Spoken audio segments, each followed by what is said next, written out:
नमस्कार दोस्तों, आप सभी का स्वागत है आपके अपने YouTube चैनल मैथ विनर्स में। जैसा कि आप थंबनेल में देख पा रहे हैं, आज हम लेकर आए हैं आपको रीजनिंग के टॉप 5 प्रश्न, जिनमें टॉप 5 प्रश्न का मतलब यहाँ है कि आपके लिए टॉप 5 कंसेप्ट मिलने वाले हैं। तो वीडियो को अंत तक ध्यान से देखिएगा। तो चलिए चलते हैं अपने पहले प्रश्न की ओर। हमारा पहला प्रश्न क्या कहता है, निम्नलिखित श्रृंखला में प्रश्नवाचक के स्थान पर क्या आएगा।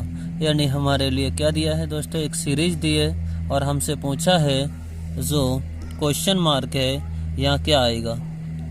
तो इस तरह के प्रश्न दोस्तों, इस तरह के प्रश्न दिए जाते हैं। अगर जो नए हैं, नए स्टूडेंट्स हैं, उनके लिए मैं बताना चाहता हूँ, इस तरह से हमें प्रश्न दिए जाते हैं और इसमें क्या है, एक सीरीज दी होती है जो कोई नियम के लिए फॉलो करती है।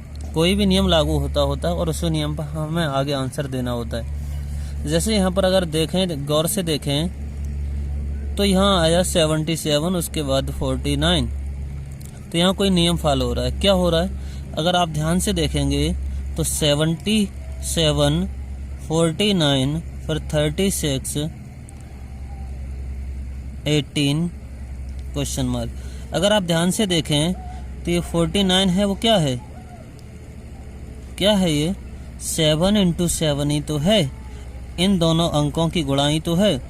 इसी तरह से अगर देखें हम 36, तो 36 भी दोस्तों क्या है, क्या 4 × 9 ही तो है, इन दोनों की मल्टीप्लाई तो ये स्टेप है। इसी तरह से आगे देखें तो 18 भी क्या है, 3 × 6 है। इसी तरह से हमें पता चल रहा है जो हर अगला स्टेप है वो क्या है, उससे पिछले की मल्टीप्लाई है, अंकों की मल्टीप्लाई। तो यहाँ पर हम देख रहे हैं ये स्टेप क्या होगा, इन दोनों अंकों की गुणा के बराबर ही तो होगा। ओके दोस्तों, तो ये आ जाएगा 8 की, अगर आप 1 से मल्टीप्लाई करोगे तो ये आएगा 8, अर्थात क्वेश्चन मार्क की जगह कितना आएगा दोस्तों, 8। अर्थात जो हमारा ऑप्शन सही होगा वो होगा सी। समझ में आया होगा दोस्तों। तो चलिए दोस्तों चलते हैं अपने दूसरे प्रश्न की ओर। देखिए दोस्तों, हमारा दूसरा प्रश्न है, ये भी बहुत बेहतरीन प्रश्न है जो आपको सरल लगते हैं, लेकिन इसमें ज़्यादातर विद्यार्थी गलतियां कर देते हैं। उसी तरह का ये प्रश्न है। अगर आपको आता है तो कमेंट में आंसर दीजिए पहले से, और लास्ट में बताइएगा ज़रूर कि आपके 5 में से कितने प्रश्न सही हैं। ओके दोस्तों, तो चलिए दूसरे प्रश्न पर। हमारा दूसरा प्रश्न कहता है, जिस प्रकार लोहे का संबंध धातु से है उसी प्रकार पीतल का संबंध किससे है। इसमें हमें कुछ नहीं, हर कोई बता देगा, बहुत आसान है प्रश्न। लोहा क्या है, एक धातु है, ये इसका क्या है, एक गुण है। क्या है दोस्तों, ये एक गुण है इसका, यानी जो लोहा है वो किस में रखते हैं हम, धातुओं में। उसी तरह से हमसे पूछा है पीतल क्या है। तो पीतल दोस्तों देखिए, पीतल क्या है, 2 तत्वों का मिश्रण है। किस किस का, एक तो तांबा का और क्या है, एक जिंक का। एक तांबा और एक जिंक का। तो मिश्रण का मतलब होता है मिलाना, और 2 धातुओं का ही तो मिश्रण है, तो ये क्या हो जाएगी, मिश्र धातु। क्या हो जाएगी, मिश्र धातु। कभी कभी अगर दोस्तों पूछ लेता है, जीएस में, जीके में प्रश्न पूछ लेता है, बताइए जो पीतल है किस किस का मिश्रण है, तो आपको बताना है किसका मिश्रण है, तांबा और जिंक। यानी जो पीतल है वो किस किस का मिश्रण है, तांबे का और जिंक का। यानी जो हमारा पीतल बनता है वो तांबा और जिंक को मिलाने से बनता है। चलिए दोस्तों, अगला प्रश्न हमारा बहुत ही बेहतरीन प्रश्न है। ये हमेशा UP-SSC, UPSC, Delhi police, UP police वगैरह में आता ही रहता है।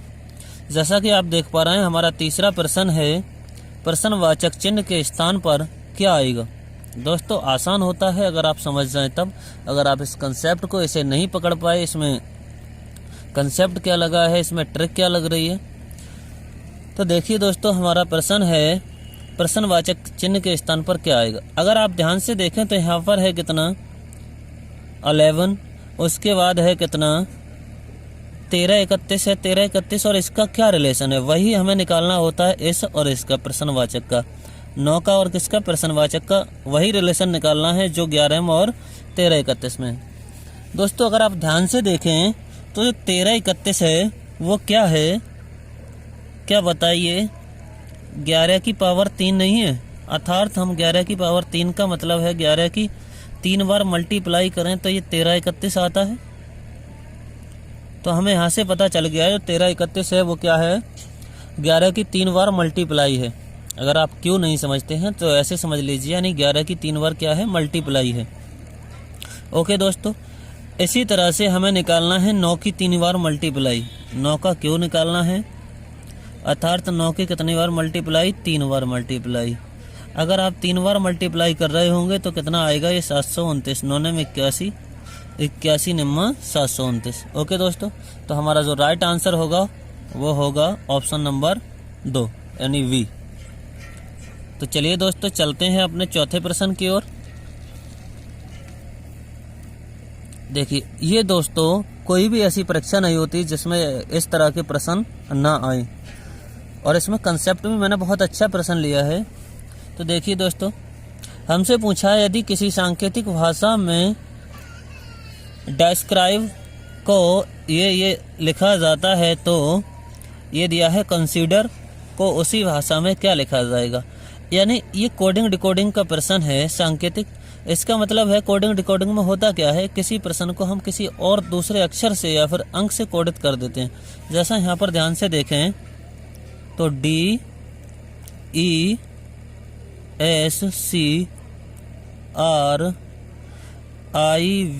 को क्या लिखा जा रहा है दोस्तों, ये लिखा जा रहा है FCJSDFE। समझिए दोस्तों ये क्या हो रहा है। अगर ध्यान से आप देखें तो इसका कोई संबंध है। यस, देखिए D और F, यानी ये आता है 4 नंबर पर इंग्लिश अल्फ़ाबेट में, ये आता है 6 पर, इसका मतलब इसमें 2 जोड़ रहा है। इसी तरह से E आता है कितने नंबर पर दोस्तों, 5 नंबर पर, ये आता है 3 का, इसका मतलब यहाँ पर 2 घट रहा है। लेकिन यहाँ पर देखा जाए तो यहाँ तो कोई सीरीज बन नहीं रही, क्योंकि ये कितने पर आता है, 19 पर, ये 10 पर, इसका मतलब 9 का अंतर है। इस तरह से यहाँ कोई सीरीज नहीं बन रही। अब हम दूसरी तरह से सोचते हैं, अगर देखें एक बात समझ में आ रही है मेरे, ये है D, ये है E, ये क्या है D, ये E। अगर मैं ध्यान से देखूं तो इधर को ये +1 हो रहा है, क्या हो रहा है, +1।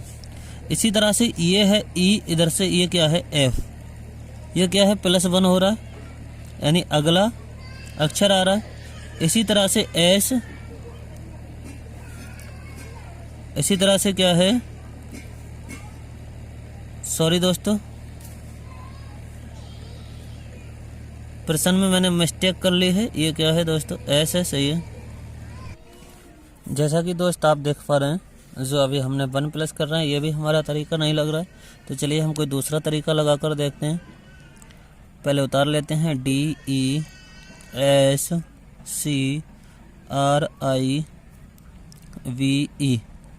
इसी तरह से दूसरा शब्द है FCJSDTFE। अगर देखिए दोस्तों ये हमने बंद किया नहीं हुआ है इधर से, तो अब जोड़ के देखते हैं। अगर ध्यान से देखूं मैं तो ये है D, ये क्या है दोस्तों E, ये क्या है E। इसी तरह से ये क्या है E है, इसी तरह से ये क्या आ रहा है F आ रहा है, इसी तरह से ये आ रहा है S, तो ये क्या आ रहा है T, यानी 1+ हो रहा है हर बार, क्या हो रहा है दोस्तों। इसी तरह से R के बाद में क्या आ रहा है, सॉरी D, C के बाद में D आ रहा है, इसी तरह से R के बाद S आ रहा है, I के बाद J आ रहा है, यानी हर बार क्या हो रहा है, प्लस हो रहा है 1। कितना प्लस हो रहा है, 1+। ओके, तो इसी तरह से जो हमें शब्द दिया है उसमें भी हमें क्या करना है, बैक साइड से 1 ऐड कर देना है। ओके दोस्तों, ICONSIDER,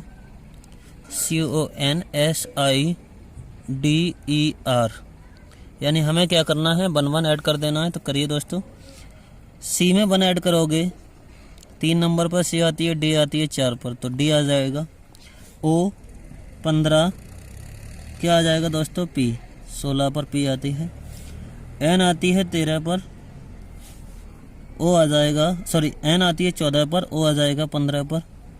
S आती है 19 पर, T आ जाएगा 20 पर।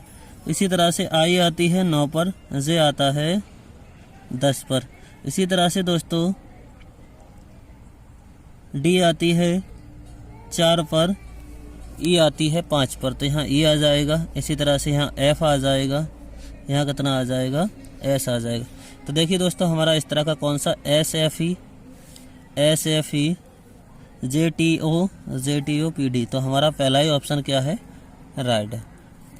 तो शायद आप लोगों को समझ में आया होगा। इस तरह के ज़्यादातर प्रश्न अभी कंपटीशन में ट्रेंड में चल रहे हैं, तो ये प्रश्न ज़रूर देख लीजिएगा। तो चलिए दोस्तों अब चलते हैं अपने प्रश्न नंबर 5 की ओर, जो हमारा क्या है, लास्ट प्रश्न होगा जिसे हम सॉल्व कराएंगे। तो 5वां प्रश्न है दोस्तों, देखिए 5वां प्रश्न क्या कहता है, हमारा 5वां प्रश्न कह रहा है बरोड़ लंबा है संजय से। ये प्रश्न बहुत ही इंपॉर्टेंट है, आप एक बार इसे समझ लीजिए।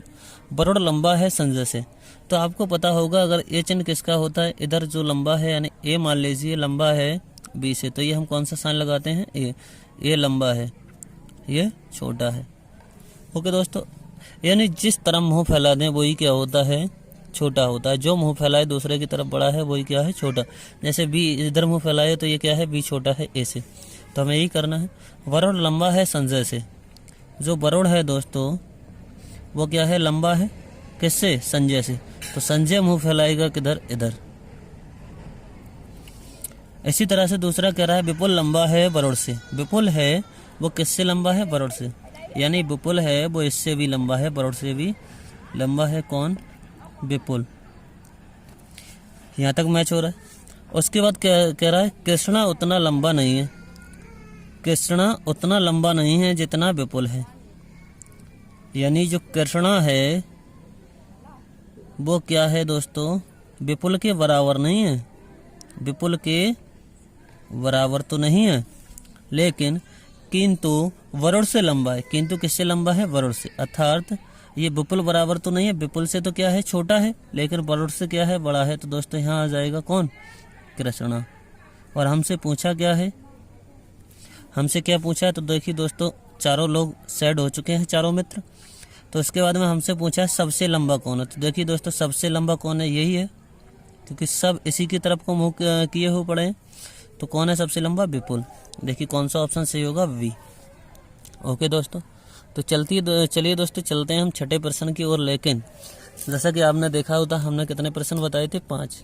हाँ 5 ही कराए जाएंगे। ये छठा प्रश्न आपको खुद करना है और इसका आंसर कमेंट बॉक्स में लिखना है।